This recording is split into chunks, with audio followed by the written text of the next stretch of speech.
سخت او درانده کارونه دلته په جلال آباد ښار کې په بیلابیلو واټونو لزګونه ماشومان لیدل کیږي چې د خپل کورنۍ لپاره د یوې مړې حلال نفقې د پیدا کولو په موخه درانده کارونه کوي. دا ماشومان وایي بې وزلۍ او ناچارۍ اړکړي چې سهار وخت له خوبه راپاڅي او ښار ته د مزدورۍ په پار راوځي. دوی وایي ټوله ورځ درانده بارونه چلوي او هڅه یې دا وي چې د خپل کورنۍ لپاره یو څه لاسته راوړي.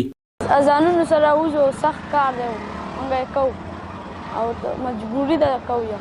کبار ټولوما د ورځې 5-6 روپۍ کوم د کبار کې درانه بارونه وړو کارونه سو وسه پورم 1.5 روپۍ کړي دي سار وختي راغلی چې هم نه لیس کړي او بس راځو هم دغه کار کوو نور کارونه نشته دي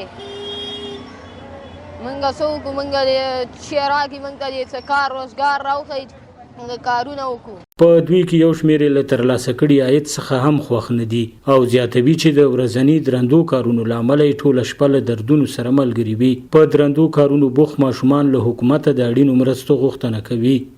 دا مړ شوی یتیم الله سره راوځم لاسګاډی چلوم بس پیسې وکړم کور له ډوډۍ وړم دا سم د شپې چې ځم ملا مې خوږېږي شیان خرڅو صحیح به نه راوتي 500 روپۍ کله پاتې کېږي کله نه پاتې کېږي او د حکومت نه موږ هغه غواړو مرسته. په دې ښار کې د کوچنیانو ماشومانو د درندو کارونو په اړه ټولنیز فعالان هم اندېښنه لري او زیاتوي چې د دغه ډول ماشومانو شمیر تر پخوا څو برابره زیات شوی. دوی له سختو او درندو کارونو د ماشومانو خلاصون د حکومت دنده بولي او په اړوند د مسؤلینو غږ کوي چې د دغه ماشومانو لاسنیوی وکړي.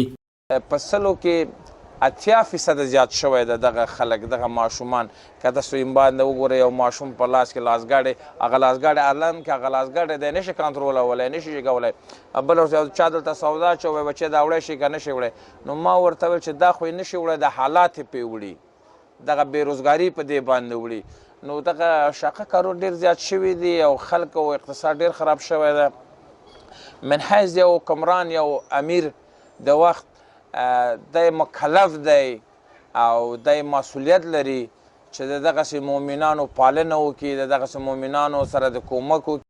د ننګرهار د کار او ټولنیزو چارو رئیس بیا دا نه مني چې ګواکې تر پخوا دي په درندو کارونو د بوختو ماشومانو شمیر زیات شوی وي. هغه زیاتوي چې د یو شمیر همکارو موسسو په مټې د پخوا په پرتله ډیر کار کړی او په ښار او ولسوالیو کې ګڼ شمیر ماشومان یې له درندو کارونو خلاص کړي دي. نوموړی وایي د یادو ماشومانو د کورنۍ سرپرستان نارینه او ښځینه غړي په بیلابیلو حرفوي زده کړو کې جذب کړي دي.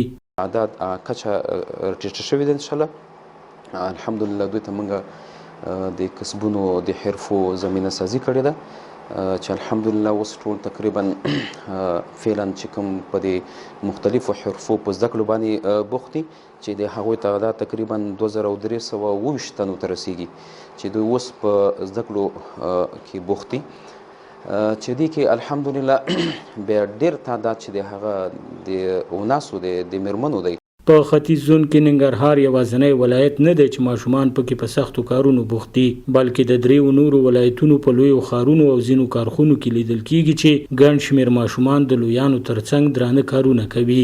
سباون ساحل، وحدت نیوز، ننګرهار.